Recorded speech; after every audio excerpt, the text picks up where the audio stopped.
হুজুর হুজুর না মুরব্বী কোন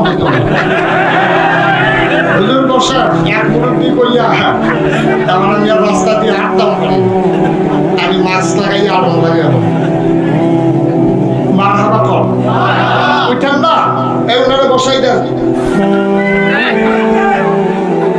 কথা বলেন না সবাই বলে না আমি যেই কথাগুলো বলছিলাম আমরা এই দিনের মার্কাজটা যদি সুন্দরভাবে তৈরি করতে পারি এই মার্কাজটা কিন্তু কিয়ামতের ময়দানে নাজাতের উসিলা হবে এই জেলগুলো এখানে যারা পড়বে মুরব্বী হেঁটে যাবে সালাম দেবে আসসালামু আলাইকুম আমার মনে হয়েছে 15 বছর পরে মনে হয় তারা প্রথম করে আবার নতুন করে বুক ভরে নিঃশ্বাস নিয়েছে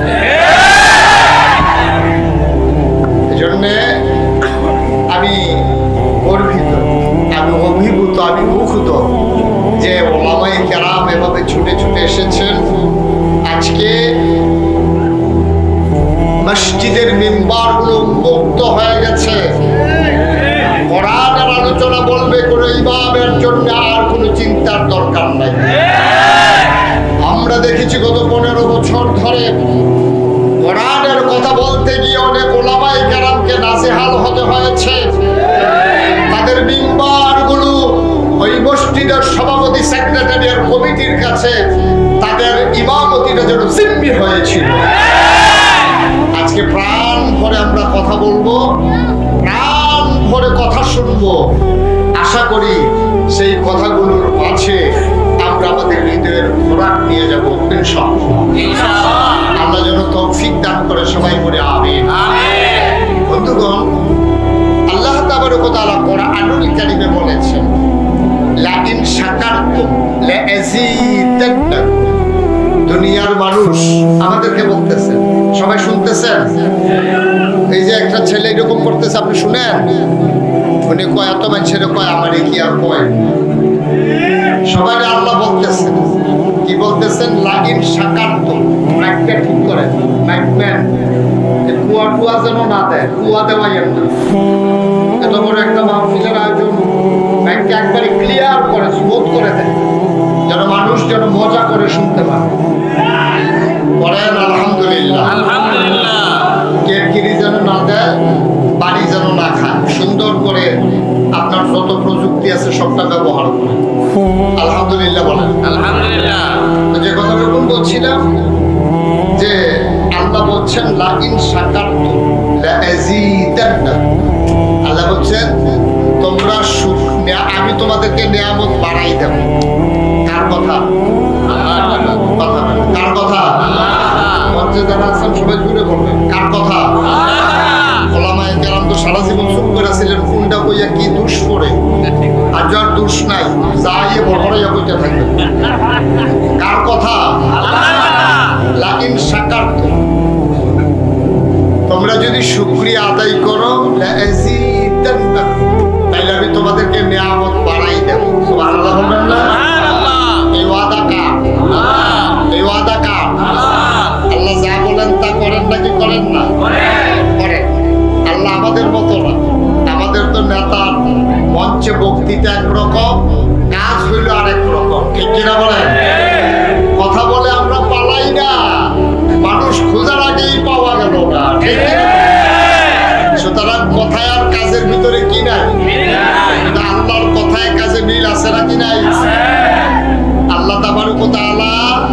মানুষের খুশির জন্য বলেন না তিনি তার ফান্ডামেন্টাল যে ডিসিশন এগুলো আল্লাহ জানিয়ে দেন আল্লাহ বলে দিয়েছেন আমি নিয়ামত বাড়াই দেব শর্ত হলো একটা যদি তোমরা শুকরিয়া আদায় করো সুবহানাল্লাহ বলেন না তাহলে শুকরিয়া আদায় করবো কার আল্লাহ জুড়ে বলেন কার আল্লাহ শুকরিয়া আদায় করবো কার আমি দেখলাম আমার পরশুদিনও মাহফিল ছিল এক জায়গায় ইন্ডিয়ান বর্ডারে 11 বছর পরে আমি সেই জায়গায় যেতে পেরেছি বাকি 11টা বছর অনেকবার উদ্যোগ নেওয়া হয়েছে কিছু মানুষের জন্য আমি সেখানে যেতে পারিনি মানুষ আমাকে জড়িয়ে ধরে কেঁদেছে তারা প্রাণ উজাড় করে তারা একেবারে খুশি মনে এই গরমের দিনে আজকেও জনসমুদ্রে পরিণত হয়ে গেছে ওই দিনও দেখলাম তারা যে প্যান্ডেল করেছে আমি যাওয়ার আগে এই প্যান্ডেল শেষ কি মানে ভেঙে গেছে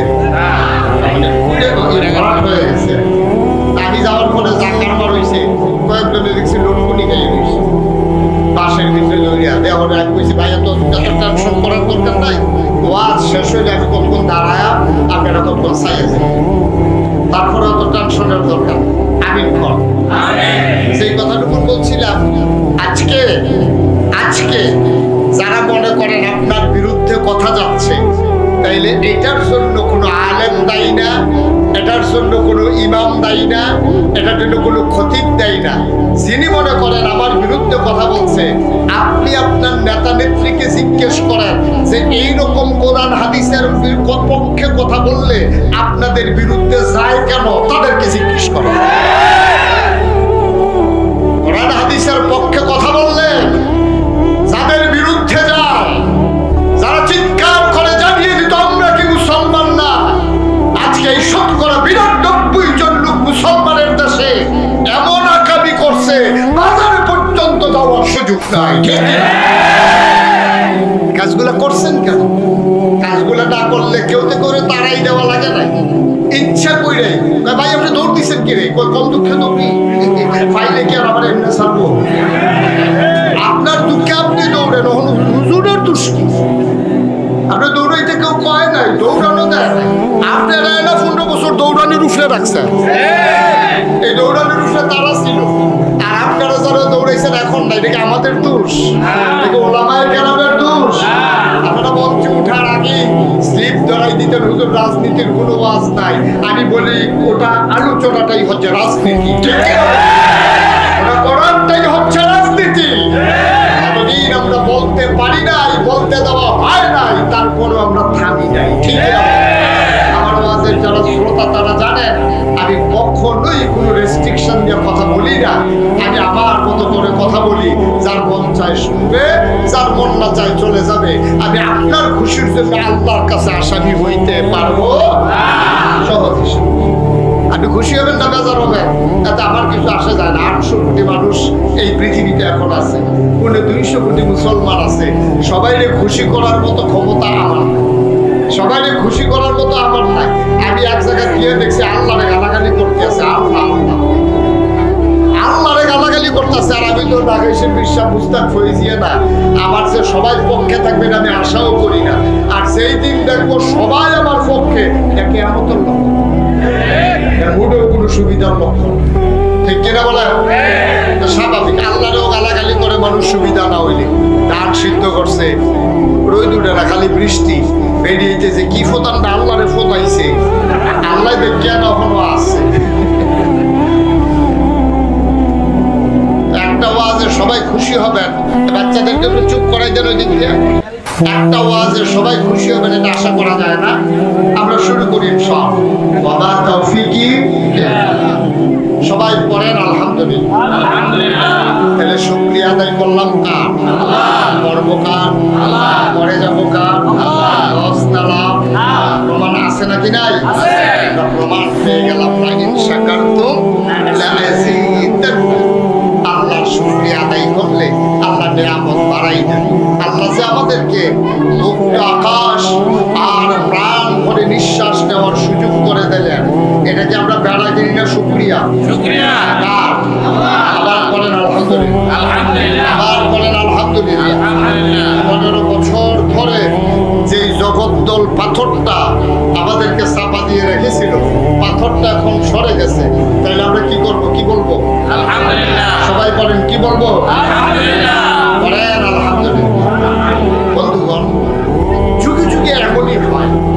আল্লাহ তাবারক ওয়া তাআলা কোরআনুল কারীমে মাত্র 500 আয়াত, 500 আয়াত লেখছেন হুকুমের আয়াত।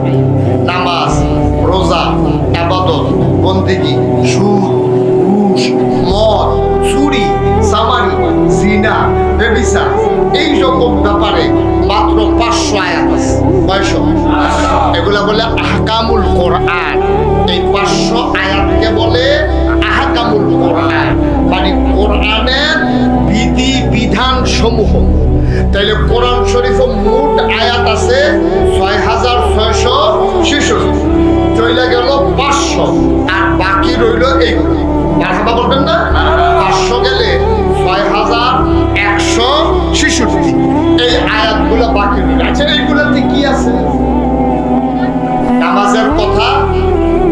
হজ্জের কথা, রোজার কথা, জিকির আজকারের কথা, পর্দা পুশিদার কথা, সম্পদ বন্টনের কথা, চুরি চামারির কথা, ডাকাতির কথা, লুণ্ঠন মানুষের সম্পদ লুণ্ঠন করার কথা, জোর করে ক্ষমতা দখল করার কথা, ক্ষমতায় যারা যাবে তাদের পরিণতির কথা, সব মিলিয়ে জিলিয়ে আছে 500, তাইলে 6100।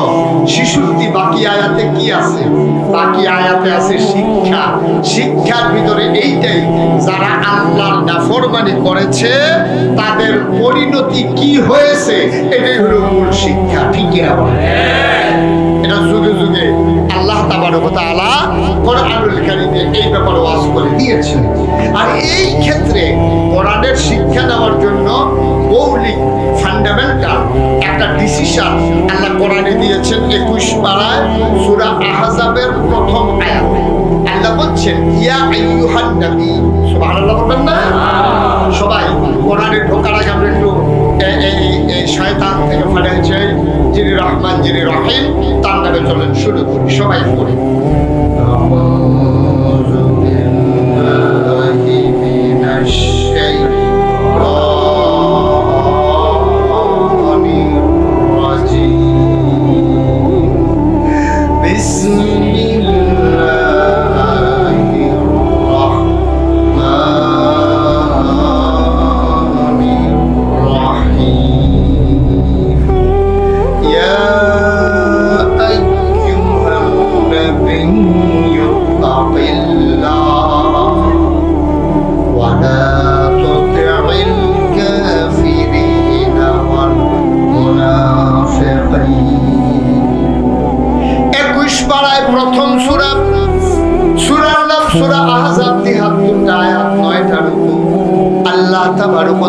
কত সুন্দর করে ওয়াজ করে দিলেন, ইয়া আইয়ুহান নবী, হে নবী, আত্তাকিল্লাহ, আপনি ভয় পাবেন শুধুমাত্র কেবলমাত্র একমাত্র আমার আল্লাহকে।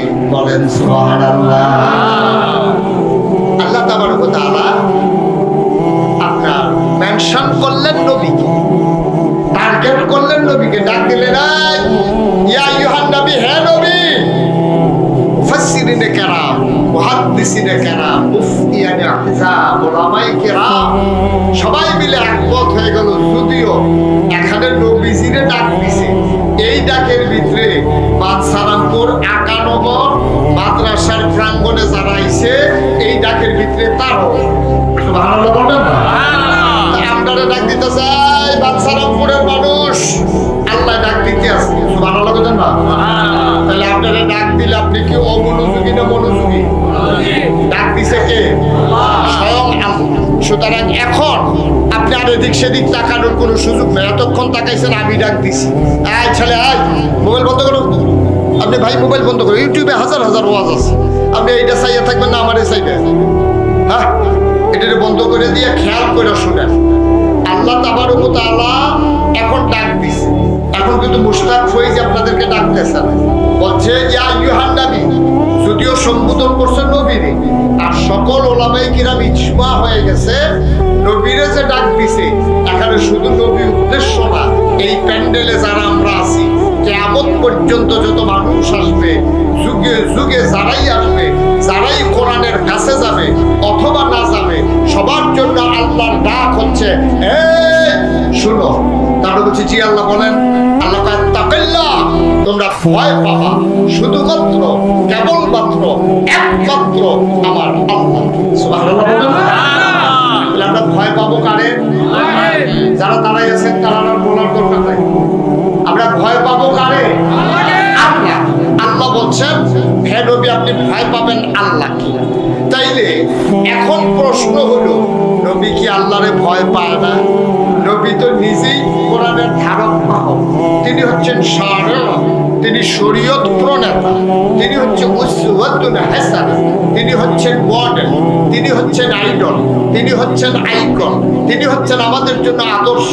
পৃথিবীতে আমার দেশের ছেলেরা মেয়েরা যারই ফ্যাশন মনে করো, যাকে আইডল মনে করো, তারা মনে করে ইন্ডিয়ার যারা নায়ক নায়িকা, ব্রাজিলের যারা খেলোয়াড়, আর্জেন্টিনার যারা খেলোয়াড়, তারা চুল কাটে কেমনে হাতে এই মোবাইলের ভিতরে হাতার চুল কাটার ছবি লইয়া সেলুনে গিয়ে সেলুনের হাতে তো বাইরে কিনা ভাই এইটার মতো চুল কাটবা এখান দিয়ে 2টা এক দিবা কতক্ষণ আগে এটা তো মাত্র 2টা রেখে না তো তারে আবার শিখাইছে হেঁটে ফার বানিয়ে রহ তো 2টা কতক্ষণ আগে তারা 6টা এক দিয়ে দিছিল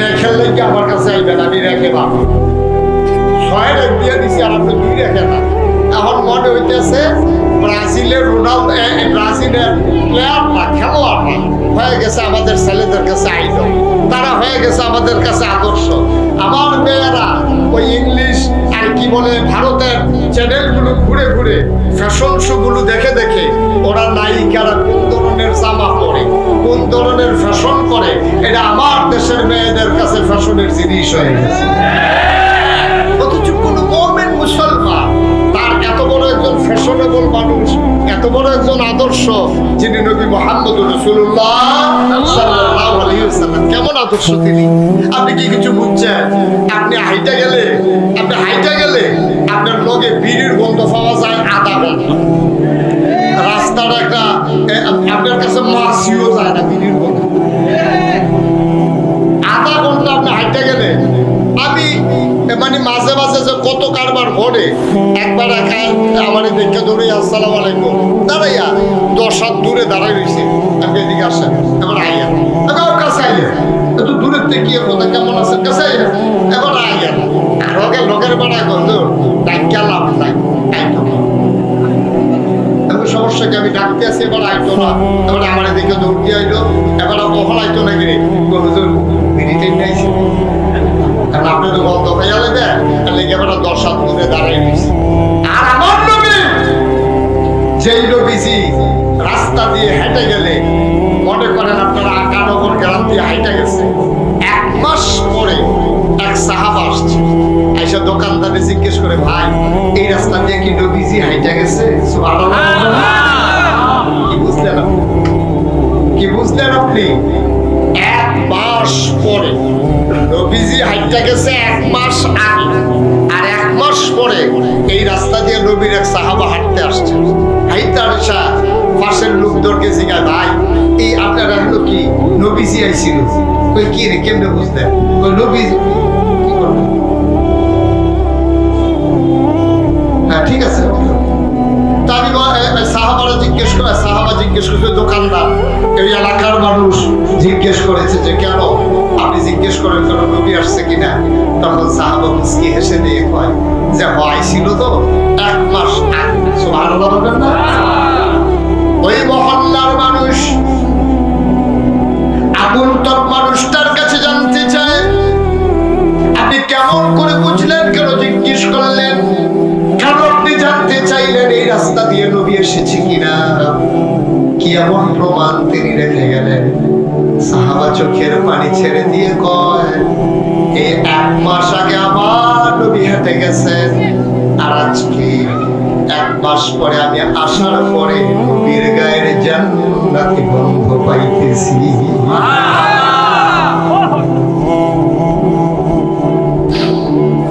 আমার একজন নবী তোমার আমার নবী এই নবীকে পাঠানোর পর আল্লাহ ঘোষণা দিয়ে দিলেন লাকাদ কানা লাকুম ফি রাসূলিল্লাহি উসওয়াতুন হাসানাহ এই নবী হইলেন তোমাদের জন্য মডেল তিনি হইলেন আদর্শ তিনি হইলেন নমুনা মুসলমান সরকার আসবে সরকার যাবে ক্ষমতার পালা বদল হবে মুসলমান যদি কোরআনকে আঁকড়ে ধরে ধরতে না পারে আর নবীর আদর্শে যদি নিজের জীবন সাজাইতে না পারে সরকারের বদল হবে মানুষের সমাজের পরিবর্তন হবে না ঠিক কিনা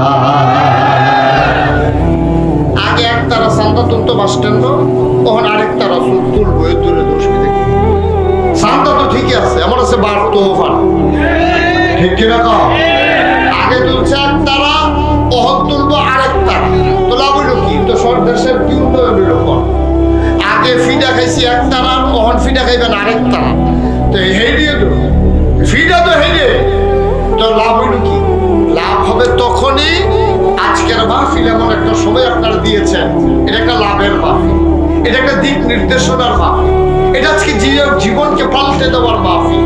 ছেলেরা যেমন করে আমার বাংলাদেশকে পাল্টে দিয়েছে বৈষম্য বিরোধী ছাত্র আন্দোলনের মাধ্যমে, আজকে 11 গড়ের মাহফিল এই এলাকার সমাজ বিনির্মাণে আজকে পাল্টে দেবে আজকের এই মাহফিল, ঠিক কিনা বলো?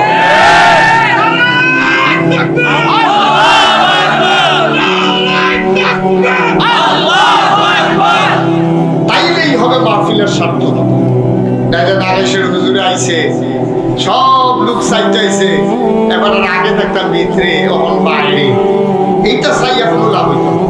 আসল কাজ হলো ওই আল্লাহ তাবারক ওয়া তাআলা যে নবীজিরে কইছে ইয়া আইয়ুহান নবী আত্তাকিল্লাহ, পুলিশ না, র‍্যাব না, গোয়েন্দা না, দলীয় ক্যাডার না, আইন প্রশাসন না, দদক না, আমরা ভয় পাবো শুধুমাত্র কেবলমাত্র একমাত্র আমার আল্লাহকে, ঠিক কিনা বলো? এর বাইরে আর কোনো ভয় নেই। বাঁচবেন কয় বছর? এই ছেলেগুলা এলাকার মানুষদেরকে, বাপকে মাকে যারা সুন্দর করে সহি শুদ্ধ করে কোরআন তেলাওয়াত করতে পারে না, এই বাচ্চাটাকে সুন্দর করে আব্বাকে আম্মাকে কোরআন সহি শুদ্ধ করে শিখিয়ে দেবে। এই সমাজের বুকে ইনসাফ কায়েম করবে, এই সমাজের ভিতরে অন্যায় অবিচারকে দূর করবে, এমন একটা প্রজন্ম এই মাদ্রাসার মাধ্যমে বের হবে ইনশাআল্লাহ। যেহেতু ওনারা আমার আত্মীয়, মাদ্রাসার যিনি, উনি দৌড়ে দৌড়ে আমার দরবারে ছুটে গিয়েছেন, আমাকে আনার জন্য অস্থির হয়ে গেছে। আপা দুলাভাই ওখান থেকে ফোন করেছে, আমি কোনোভাবে আর না করতে পারি। আপনারা জানেন, সোশ্যাল মিডিয়ায় দেখেছেন, আমি কয়েকদিন ধরে খুব বেশি ব্যস্ত। আমার এলাকা বন্যা কবলিত, আমি সেখানে বসে মসজিদের ভিতরে আমি ঘুমাই, মসজিদের ভিতরে শুয়ে থাকি, সারাদিন কাটাই। ওই বন্যার লেগিয়া খিচুড়ি টিচুড়ি নেহাতে দুগলা খাই না হইলে নাই। এই অবস্থার ভিতর দিয়ে কয়েকদিন ধরে ত্রাণ সামগ্রী এই সংগ্রহ করে করে আমি ঘরে ঘরে লাগাইছে প্রায় 10,000 চুলা আছে। প্রতিটা ঘরে আমরা চেষ্টা করেছি অন্তত 2 বার করে, একটা ঘর বলতে পারবে না যেখানে আমরা অন্তত 2 বার করে সাহায্য পাঠাই। মারহাবা বলবেন না? এইভাবে ওলামায়ে কেরামদের ভূমিকা পালন করতে হবে। ওলামায়ে কেরাম শুধু জানাজার সময় আছে, বাচ্চা হইলে আজানের বলা আছে, ফার্স্ট দিন খতমের বলা আছে, এটা না। ওলামায়ে কেরাম হবে সমাজ বিনির্মাণে একজন অগ্রসেনানী। বন্যার সময় তারা ছাপাই করবে সাহায্য দেওয়ার জন্য, করোনার সময় তারা ছাপাই করবে মানুষদেরকে মুক্তি দেওয়ার জন্য। সমাজের ভিতর যেখানে বিশৃঙ্খলা হবে, ওলামায়ে কেরাম যৌথ সমাজের মানুষদেরকে নিয়ে, নেতৃত্ব নিয়ে অন্যায়কে দূরীভূত করবে, ঠিক কিনা বলে? ইমাম যখন মসজিদের সামনে থাকে, ইমাম যেমন সবার সামনে থাকে, ওই ওলামায়ে কেরাম যেখানেই বিশৃঙ্খলা, সব সাধারণ থাকবে পিছে, ওলামায়ে কেরাম থাকবে সবার সামনে, ঠিক কিনা বলে? ইমামের জায়গা কি পিছে না সামনে? সামনে।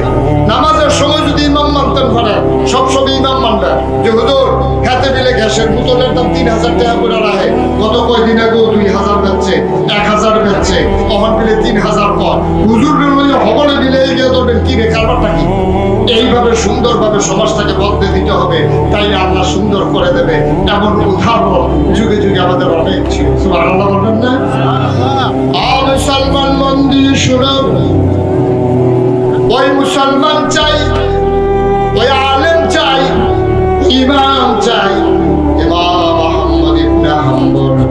ওনাকে যখন বাদশাহ প্রস্তাব দিলেন, বাদশাহ প্রস্তাব দিয়ে দিলেন আহমদ ইবনে হাম্বলকে, আপনি হয়ে যাবেন প্রধান কাজী। ইমাম আহমদ ইবনে হাম্বল বললেন, আমি তো কোনো বাদশার চাকরি করব না, আমি চাকরি করি বাদশার যিনি বাদশা, ওই আল্লাহ। আপনি যদি আমার চাকরি নেন, চাকরি দেন, আমি আপনার পক্ষে কাজ করা লাগবে। মনে রাখবেন, যদি ফতোয়া চান তাহলে 1 নম্বর ফতোয়া হবে আপনি বাদশা হওয়ার উপযুক্ত না। কত কঠিন দিল, কত সাহস তার। ওই যে আল্লাহ বলেছিলেন, ইয়া আইয়ুহান নবী আত্তাকিল্লাহ, হে নবী আপনি আল্লাহকে ভয় পান। ওই ওলামায়ে কেরাম যারা, তাদের অন্তরে ছিল আল্লাহর ভয়, সমাজ বিনির্মাণে তারা আল্লাহর ভয় অন্তরে নিয়া সমাজের মানুষের জন্য কাজ করেছে, কখনো কোনো অন্যায়ের কাছে মাথা নত করে নাই, ঠিক কিনা? সেই মানুষ আপনি হুজুর হওয়া লাগবে বলছে কি? আপনি হুজুর হওয়া লাগবে আপনারা বলছে কি?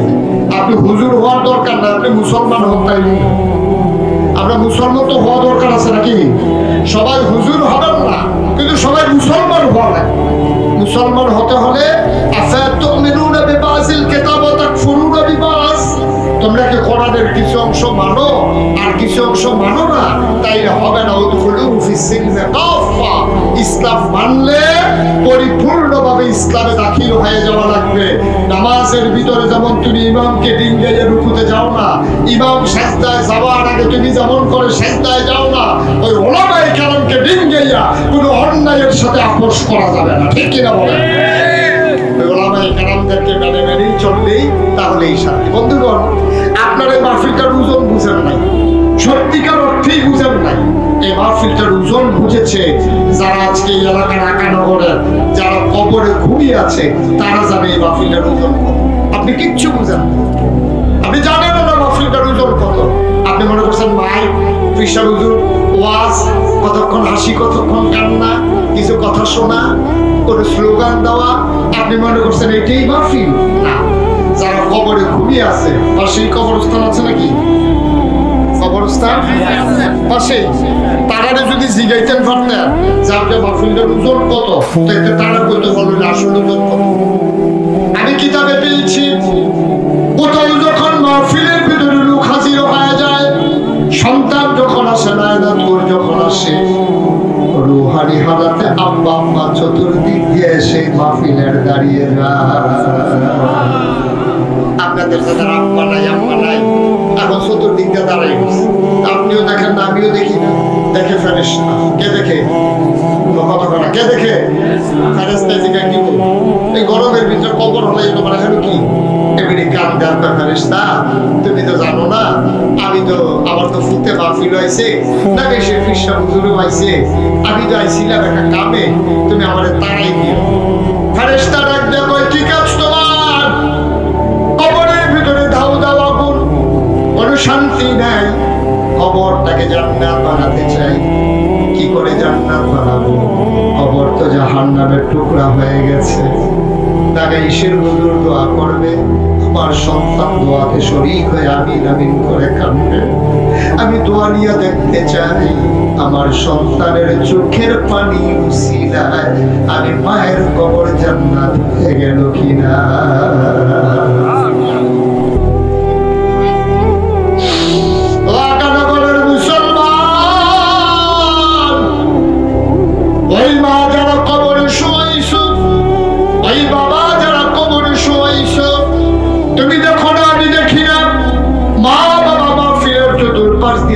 অপেক্ষা করে কখন সন্তান দোয়া করে দেবে, কবরে জান্নাত হয়ে গেল কিনা, গিয়া খবরে খবরে খোঁজ খবর নেবে। মুসলমান, ওয়াজ শুনেছো, কথা শুনেছো, প্রচন্ড গরমের মাঝে বসেছিল, একটা লোক উঠে যাও নাই। বিনতি আমার একটা আবদার, আমরা দোয়া না করে একজন মুসলমান বাড়িতে যাব না ইনশাআল্লাহ। সবাই রাজি আছেন ইনশাআল্লাহ? এই যে তেজে যাইতে আছে, হাতে কি ইনশাআল্লাহ কই যাইতে আছে? এই বসেন সবাই, আমিন কর। আমরা এখনই দোয়া করে দেব। দোয়া করে আব্বার জন্য দোয়ার দরকার আছে নাকি নাই? আমি অনেক মাহফিলে বলি, আপনি যে দোয়া না করে চলে যান, আপনি যাওয়ার আগে দিয়া কাগজগুলো থেকে একটা লাইন লিখতে হবে। আপনি সাদা কাগজটা হাতে নিয়ে লেখেন যে আপনি যে দোয়া না করে চলে গেলেন, আপনার আব্বা আম্মার জন্য তো দোয়া করতেন, আপনি যে আপনার আব্বা আম্মার জন্য দোয়া না করে চলে গেলেন, এবার আপনি সাদা কাগজে লেখেন আপনি যেদিন মরে যাবেন, আপনার ছেলে যেদিন মাহফিলে আসবে, সেই দিন সেই বাচ্চাটাও আপনার জন্য দোয়া না করেই সে চলে যাবে। ঠিক কিনা বলেন? আপনি শিখেন নাই, আপনি আপনার আব্বার লেগে দোয়া করছেন না, আপনার লেগে আপনার ফুটে দোয়া করবেন, আশা করেন কেমনে? কেমনে আশা করেন? সবাই মিলে আমরা দোয়া করে তারপরে যাবো। একজন লোক উঠেন না, আমরা দোয়া করে যাবো। সবাই করে আমিন। আব্বা যার নাই, আম্মা যার নাই, আজকে আজকে রাতের বেলা যদি আম্মা একটা চিৎকার দেয়, পেটের ব্যথা আর সইতে পারি না, আমি ডাক্তারের কাছে নেওয়ার জন্য স্থির হয়ে যাবেন, পাগল হয়ে যাবেন, যত লক্ষ টাকা লাগুক আপনি অপারেশন করে নেবেন। আপনি দুনিয়ার কষ্টকে এত ভয় পান, আপনার আম্মা আপনার আব্বা কবরে কেমনে আছে আপনি একদিন বাবার কবরের পাশে গিয়া ডাক দিয়া জিজ্ঞেস করেন নাই? আমি মুশতাক ফয়েজি, আমার আব্বা নাই, 85 সালে আমার আব্বা মারা গেছেন। আমার আব্বা ডাকার বয়স তখন শেষ হয়ে যায় নাই, আমি ছোট মানুষ, বাপ কারে কয় ভালো করে বুঝিও নাই। এখন যখন ছোট ছোট বাচ্চারা দোয়া চায় বাবার জন্য, যখন হাত বাড়িয়ে আমার বাবার চেহারা পুরোপুরি আমি মনেও করতে পারি না, আমার বাবার চেহারাটা মনে হয় না, আমি ভাসিয়ে নিতে চাই। মুসলমান, আমার আব্বা নাই, আমার মন চায় আহারে আব্বা যদি থাকতো। কত বুড়া বুড়া মানুষেরও তো আব্বা আছে, আমার তো আব্বা নাই। আমি 11 বছর বয়সে আব্বা হারিয়েছি, আমার মন চায় যদি আব্বা বলে একটা ডাক দিতে পারতাম। ওয়াকানগরের মানুষ, আমার যেমন মন চায়, যার বাপ নাই তোমার তো মন চায়। মাঝে মাঝে মাঝ রাতে আমি কবরস্থানের পাশে গিয়ে বসি, আমি আব্বার কবরের কাছে গিয়ে বসে আব্বার করে কথা কই। আমি আব্বারে জিজ্ঞেস করি, আব্বা ও আব্বা, বাংলাদেশে তো এখন প্রচন্ড কবরের ভিতরে গরম আছে নাকি জান্নাতের ঠান্ডা ঢুকে গেছে? আমি কত কথা আব্বার লোকে কই, আমি কত কথা কই, আমি আব্বারে ডাকি, আমার আব্বা একটা কথা আর জবাবও আমারে দেয় না।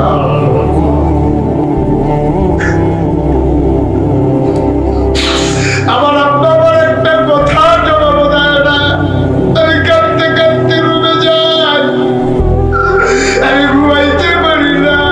ওয়াকানগরের মুসলমান, আমার আব্বা যারা কবরে শোয়াইছ, আমার আব্বা যারা কবরে শোয়াইছ, চলো সবাই মিলে একটা আব্বা আব্বার কবরটার জান্নাত বানিয়ে দেই। সবাই মিলে আব্বার জন্য আম্মার জন্য 2টা চুলফোড়া চোখের পানি ছেড়ে দেই। সবাই মিলে একটু দোয়া করে দেই আব্বার কবর, আব্বার কবর যেন জান্নাতের টুকরা হয়ে যায়। সবাই মিলে দোয়া করে দেই, রব্বির রহমহুমা কামা রব্বায়ানি সগীরা।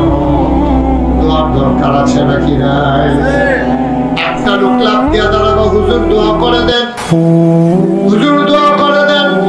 মায়ের চিকিৎসার জন্য লক্ষ লক্ষ টাকা খরচ করতে পারি, বাবার চিকিৎসার জন্য লক্ষ লক্ষ টাকা খরচ করতে পারি, হুজুর দোয়া করে দেন আব্বা আম্মার কবর যেন জান্নাতের টুকরা হয়ে যায়। এই আশায় যেই মাদ্রাসার ভিত্তিপ্রস্তর স্থাপন করা হবে, লক্ষ লক্ষ টাকা দরকার। হুজুর দোয়া করে দে এই মাদ্রাসার জন্য আমি দিয়ে দেব 1 লক্ষ টাকা। 1 লক্ষ টাকা উঠোটির দরকার নাই, পারলে দেবেন, না পারলে দেবেন। দয়া করে দোয়া না করে কেউ যাবেন, লম্বা সময় আমি কানেকশন করি না। 1 লক্ষ টাকা দিতে পারেন, আছেন একজন যে হুজুর ইনশাআল্লাহ কত টাকা কতভাবে খরচ করি আমার ভাই, হ্যাঁ জন্য এত বড় জায়গা ছেড়ে দিল। অনেক মানুষ অনেক ভাবে এই যে আমার ভাই উনি কত কষ্ট করতেছেন, দৌড়াদৌড়ি করতেছেন এই মাদ্রাসার জন্য। এই প্যান্ডেলটার ভিতরে হাজারো জনতার আছে, আমরা কি কেউ পারবো একজন যে হুজুর ইনশাআল্লাহ আমি 1 লক্ষ টাকা দিয়ে দেবো, এমন কেউ আছে আমাদের? আল্লাহ যেন কবুল করে, আমি প্রাণ ভরে দোয়া করে দেবো ইনশাআল্লাহ। আছেন 1 লক্ষ টাকা?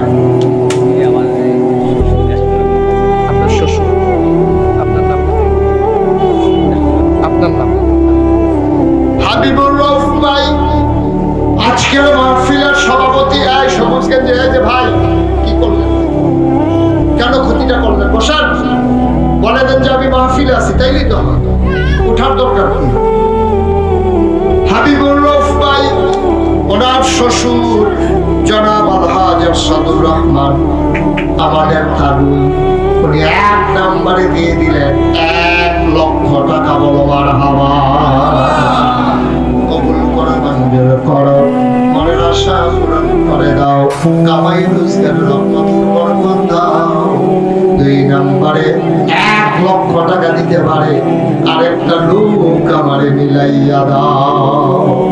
আচ্ছা 2 নম্বরে 1 লক্ষ টাকা। আল্লাহ আল্লাহ তুমি কবুল করো, কবুল করো, কবুল করো, সবাই করো আমিন। পারবেন কেউ 1 লক্ষ টাকা? ইনশাআল্লাহ 1 লক্ষ টাকা দিয়ে দেবো মসজিদ এই মাদ্রাসার জন্য। গ্রামের ভিতরে মাদ্রাসা হবে, এই সমাজ আলোকিত হবে, মাদ্রাসার ছেলেরা কোরআন তেলাওয়াত করবে, সেই সওয়াব আপনাদের কবরের ভিতরে পৌঁছে যাবে ইনশাআল্লাহ। আর কেউ আছেন যে আমি 1 লক্ষ টাকা দেবো? হ্যাঁ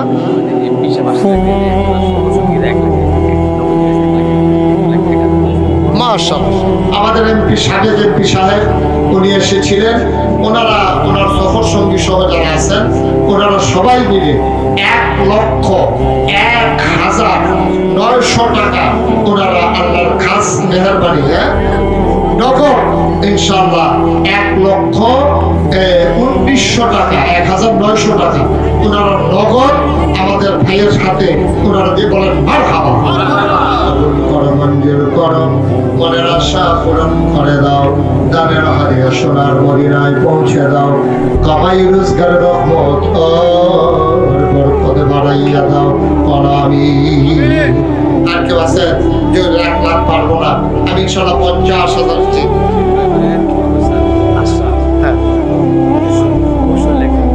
জনাব আশরাফুল ইসলাম ইমামনগর উনি নিজে এবং বন্ধু বান্ধব মিলিয়ে 1 লক্ষ টাকা দিয়ে দেবেন। আল্লাহ কবুল করো, মঞ্জুর করো, মনের আশা পূরণ করে দাও, দানের হাদিয়া সোনার মদিনায় পৌঁছে দাও, কামাই রোজগারের রহমত আর বরকত বাড়াইয়া দাও আমিন। আর কি আছে? যেহেতু আমি ইনশাআল্লাহ 1 লাখ পারি না, 50,000 দিয়ে দেবো, 50,000 পারি না, 25,000 টাকা দিয়ে দেবো। আব্বার নামে, আম্মার নামে কপাল খুলে যাবে বাবা। সব টাকা 8 টাকা না, সব টাকা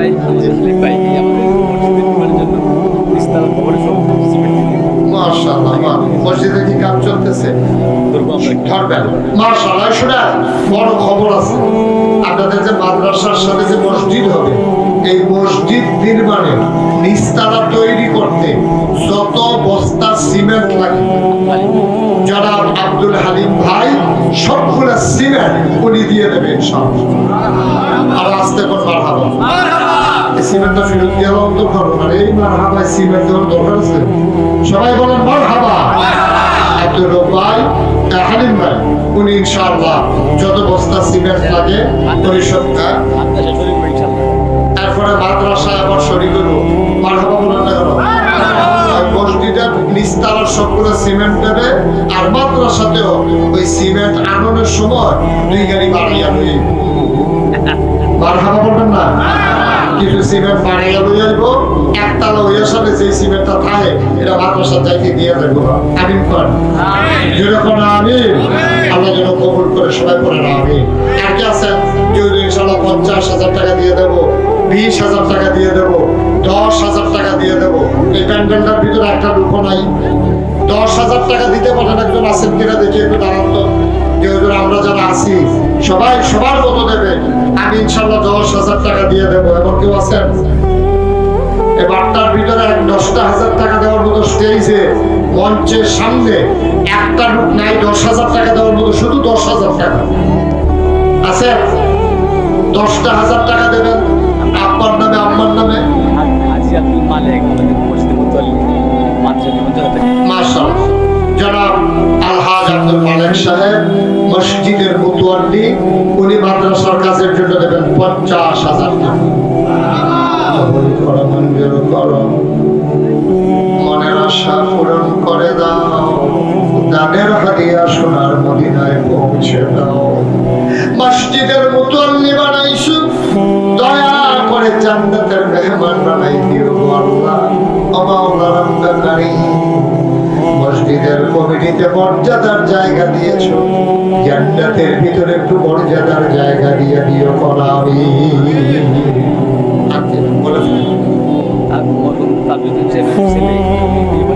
তাজুল ইসলাম সাহেবের ছেলে মোহাম্মদ মেহেদি মাইনুদ্দিন, মরহুম তাজুল ইসলাম চেয়ারম্যান সাহেবের ছেলে মাইনুদ্দিন, উনি দেবেন 50,000 টাকা। বড় মারহাবা।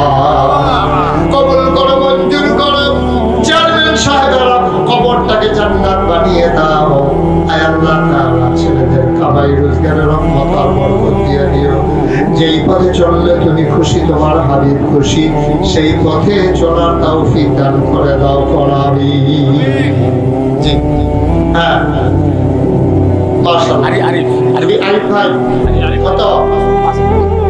জনাব আরিফুল ইসলাম ভাই, যুবক মানুষ আরিফ ভাই, উনি দেবেন ৫,০০০ টাকা। আল্লাহ কবুল করো, মঞ্জুর করো, মনের আশা পূরণ করে দাও। সবাই একটু বসেন, এখন দোয়া হয়ে যাবে, সারছে কালেকশন তো হয়েছে, এখন একটু দোয়া না করে কেউ যায় না, জরুরি। এই দোয়াটা অনেক গুরুত্বপূর্ণ একটা বিষয়, এটা শেষ না করে আমরা যাওয়াটা মোটেও ঠিক হবে না। একটু সময়ের জন্য আমরা বসি ইনশাআল্লাহ। আল্লাহ কবুল করো, মঞ্জুর করো, মনের আশা পূরণ করে দাও।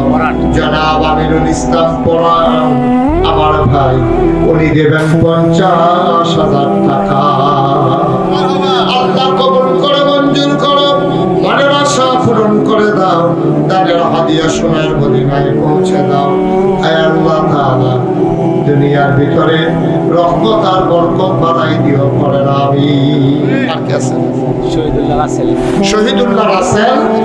মাশাআল্লাহ, রাসেল ভাই, শহীদুল্লাহ রাসেল ভাই কত?